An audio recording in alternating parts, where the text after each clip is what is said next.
et du Fils et du Saint-Esprit. Amen. De l'Évangile de Jésus-Christ selon Saint Matthieu au chapitre 9, au verset 35, au chapitre 10, verset 1, 5 à 6, 8.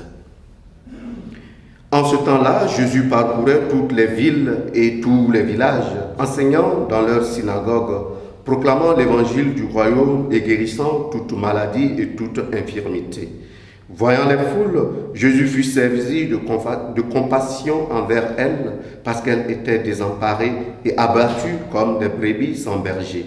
Il dit alors à ses disciples, « La moisson est abondante, mais les ouvriers sont peu nombreux. Priez donc le maître de la moisson d'envoyer des ouvriers pour sa moisson. » Alors Jésus appela ses 12 disciples et leur donna le pouvoir d'expulser les esprits impurs et de guérir toute maladie et toute infirmité.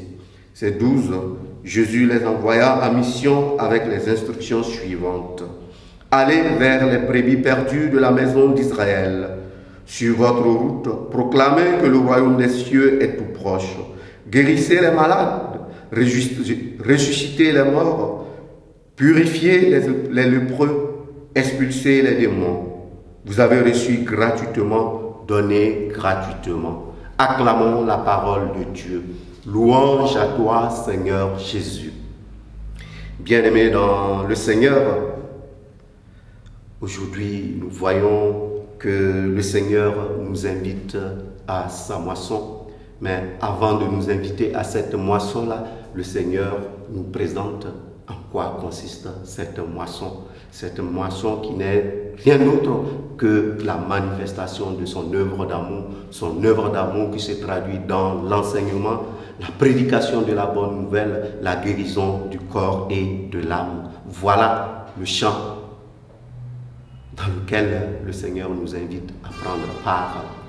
Autrement dit, voilà le ministère de notre Seigneur, le ministère auquel il nous associe. Mais chacun de nous peut se poser cette question. Pourquoi cette parole de Dieu continue d'avoir tant d'écho quand nous regardons la situation actuelle où beaucoup de prédicateurs, beaucoup de pasteurs émergent ça et là? Eh bien, nous allons prendre conscience que cette parole-là demeure d'actualité parce que nous rencontrons toujours la souffrance, la pauvreté humaine est toujours d'actualité. Et tant que la pauvreté humaine, la souffrance humaine est toujours d'actualité, eh bien, il n'y aura pas assez de pasteurs, il n'y aura pas assez de missionnaires pour travailler dans ce champ-là. Autrement dit, chacun de nous est invité à prendre part à la mission du Christ pour lutter contre la souffrance, pour lutter contre l'oppression et l'injustice qui frappe l'humanité.